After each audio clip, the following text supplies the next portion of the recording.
Life was bumped up a few notches. My grandmother had died in 1984, and it has taken years for me to be able to articulate what was going on inside me at that point in time. In retrospect, I find that my grandmother's death was a gift, because it was the impetus for asking of deep and burning questions. I was then 32 years old, and my grandmother had been an omnipresent part of my life. What I observed in myself, as I went through this period of grieving, led me to draw a number of conclusions. It seems that, after a time, even if a loss is deep and profound, one eventually becomes accustomed not to expect to hear a certain voice, to see a certain beloved face every day, and a new history becomes the new way of being. The loss is no longer acutely painful. This new custom becomes the reality, as though the universe in which one now exists is not the same universe as the former one where the loved one was present. But then, one has to ask, what happens to the love between people when one of them dies? Where does it go? Even if the reality is a new one, so to say, does that mean that the old one has ceased to exist entirely? How can it be that such a bond, one that may be assumed to exist in platonic noumenal terms, yet which is expressed in physical manifestation, seems suddenly to end when the material body is sealed in the tomb? Why is there this dreadful veil that prevents our access to other realities in terms of certainty? Hi, Chapter 1. how are you? Whoa, puff, puff. The concept of a chair or an apple or any concrete object seems to be the only truly lasting thing about it since, clearly, the object comes into being and exists for a certain period of time, and then passes out of existence. What about abstract things like love? Is love therefore no longer real, as a physical object can be no longer real, because the dynamic exchange, the period of its existence in reality, has ended? Some part of me raged at this idea. No, love and kindness, existing only as ideas, are more real, in some realm of abstraction, but we have no access. When the dynamic in which those abstractions exist in material terms ceases to be active, where does it go? In what realm does this world of ideas of engendered things exist, be they solid or only ideological? In the simplest of terms, my thoughts were, my grandmother is dead. How can I know she still loves me? What am I to do with the love the first have to give her? What is the medium of exchange? Is it over? Is there no more? If so, then what's the point? Damn it. The answers offered by the Christian faith in which I grew up suddenly seemed not merely unsatisfactory, but downright insulting to the memory of my grandmother and the bond that had existed between us. The ideas of spiritualism and the concepts of reincarnation were only slightly helpful. As far as I was concerned, there was no proof. There was a lot of circumstantial or anecdotal evidence and conjecture, but there was also another side. Such evidence was declared to be either psychologically unsound or a satanic delusion to lead us astray depending on whether you asked scientists or the church. But the issue remained, for what purpose is love engendered, and where does it go when the dynamic interaction in this reality comes to an end? It's cheap and easy to say that love never dies, and that love continues to exist between us and our loved ones who are no longer with us in some astral plane or place of the dead, and that we will meet the dear departed at some end-time resurrection. I was not satisfied with the Lord gives and the Lord takes away. Blessed be the name of the Lord. Even worse was, it's not for us to understand God's ways. It's a mystery.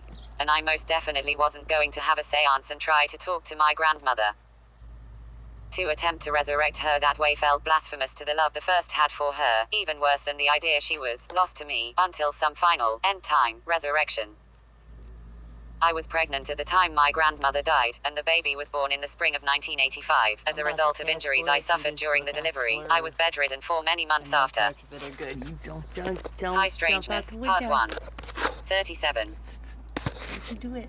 Since I could no longer maintain my very active participation in life in a physical way, I was forced, by the universe, as it were, to find other outlets for my energy. I decided this would be the perfect time to not only catch up on my reading, but also to master the art of meditation which might assist in my investigation into this question of eternal life. Several years earlier I had found a book on a bargain table in a bookstore entitled In Search of the Miraculous by P.D. Ouspensky. The blurb on the cover said, the noted author of Tertium Organum combines the logic of a mathematician with the vision of a mystic in his quest for solutions to the problems of man and the universe. Since it was a bargain and promised to reveal secrets about our world, naturally, I bought it immediately. When I got home and tried to read it, it proved to be rather dry, and I gave it up. It had lain on the shelf ever after. But now that I was bedridden, the door was wide open to reading as much as I liked. In that sense, it was a blessing. So, I remembered this book that I had put aside. It seemed that a book that promised insight to the issues I was struggling with, even a very dry book, didn't seem like such a bad idea when I could do nothing else. I asked for it, and soon it was located and brought to me. I realized pretty quickly that this book would go to the top of the list of forbidden works, according to the elders of the church, but I didn't care. After my experiences with the church over the past few years, the teachings were rapidly declining as the standard by which reality ought to be measured. Don't, I was still on guard against evil ideas, but I was sure that I could filter out anything too dangerous in a work that promised insight on the issues for which I was seeking answers. Everything was fine for about 17 pages, and I was getting into the style of writing and found it to be deeply interesting, and then this mysterious G, about whom I knew nothing, made a remark that completely knocked the wind out of my still mostly Protestant sails. In response to Ouspensky's speculation that, in the industrial age, humans were becoming more mechanized and had stopped thinking, Gurdjieff said, "There is another kind of mechanization which is much more dangerous, being a machine oneself. Have you ever thought about the fact that all people themselves are machines? Look, all those people you see are simply machines, nothing more. You think there is something that chooses its own path, something that can stand against mechanization. You think that not everything is equally mechanical." More resonance than most. Chapter 1. A remotely operated. At this point, Ouspensky raised the very argument that was forming in my own mind. Why, of course not. Art, poetry, thought, a phenomena of quite a different order. Gurdjieff replied, of exactly the same order. These activities are just as mechanical as everything else. Men are machines and nothing but mechanical actions can be expected of machines. I was so enraged that I snapped the book shut and threw it against the wall. How dare he say such a terrible thing about human beings? How dare he deny the reality of the spirit, the sublimity of music and mysticism, and the salvation of Christ? I'm surprised that sparks from my eyes didn't set the bed on fire and steam didn't issue from my ears. I was hot with outrage of the thought had been planted in my mind. After a while, my curiosity about such a concept came to the fore. I began to mull over the issue in an attempt to find ways to disprove it. I mused over my own life, all my interactions with other people, and gradually, I began to realize that there was, indeed, something mysteriously mechanical about the interactions between human beings. I thought about the many people I had worked with therapeutically using hypnosis, and how mechanical the therapy was, and how the roots of most of their problems were rather like mechanical and conditioned reactions to their perceptions and observations. Generally, it seemed, these perceptions were erroneous, and it was the error of this mechanical thinking that created the problems in the first place. But, over and over again I could see that such problems and the ways they formed and operated, as well as the therapeutic solutions themselves, were, essentially, mechanical. It was like a formula. With just a few hints from the person, I could almost immediately see the whole dynamic of their past and the formation of their problem, as well as their mechanical way to solve it. I applied the technique, and just like changing the wires and spark plugs in a car, it made them start firing on all cylinders again. Okay, so the guy has a point. But clearly, those people who were saved from being mechanical, right? I wanted to find out if he had anything to say about that. I called one of my children to retrieve the book for me and I continued to read. The question was asked, can it be said that man possesses immortality? High Strangeness, Part 1. 39. Gurdjieff's reply was fascinating. Immortality is one of the qualities we ascribe to people without having a sufficient understanding of their meaning. Other qualities of this kind are individuality, in the sense of an inner unity, a permanent and unchangeable I, consciousness, and will. All these qualities can belong to man, but this certainly does not mean that they do belong to him or belong to each and every one.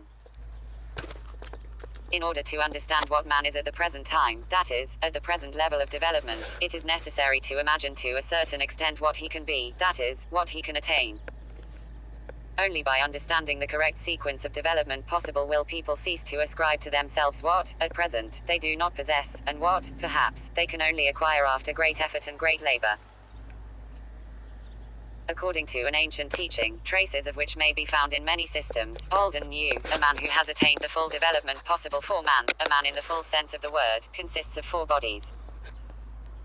These 4 bodies are composed of substances which gradually become finer and finer, mutually interpenetrate one another, and form 4 independent organisms, standing in a definite relationship to one another but capable of independent action. Gurdjieff's idea was that it was possible for these 4 bodies to exist because the physical human body has such a complex organization that, under certain favorable conditions, a new and independent organism actually can develop and grow within it. This new system of organs of perception can afford a more convenient and responsive instrument for the activity of an awakened consciousness. Sea dragons today. The consciousness manifested in this new body is capable of governing it, and it has full power and full control over the physical body. In this second body, under certain conditions, a third body can grow, again having characteristics of its own. The consciousness manifested in this third body has full power and control over the first two bodies, and the third body possesses the possibility of acquiring knowledge inaccessible either to the first or to the second body. In the third body, under certain conditions, a fourth can grow, which differs as much from the third as the third differs from the second, and the second from the first. The consciousness manifested in the fourth body has full control over the first three bodies and itself. These four bodies are defined in different teachings in various ways. The first is the physical body, in Christian terminology their carnal body. The second, in Christian terminology, is their natural body. The third is their spiritual body. And the fourth, in the terminology of